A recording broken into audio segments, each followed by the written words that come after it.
নিকা তোমার খামারে হাঁস আছে কতগুলো? 460টা। 460টার মধ্যে আজকে ডিম দিছে কয়টা? ডিম আগে তাহলে আগে কয়টা গুনো তো কয়টা ডিম পারছে আজকে?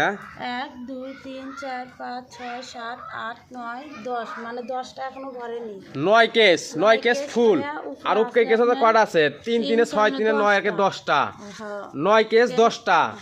তার মানে একটা করে কেসের ডিম আছে তোমার 30টা করে।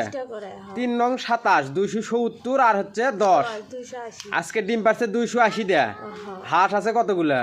হাঁস আছে 460টা। হাঁস আছে 460টা, ডিম পারছে আজকে 280 টা। 280টা। এইরকম ডিম পারলে তুমি লাভ করতে পারবা? না হ্যাঁ, না। তোমার 460টা হাঁসের মধ্যে ডিম পাড়া লাগবে 300 350 350 340। হ্যাঁ, তাহলে তুমি লাভবান হতে পারবা।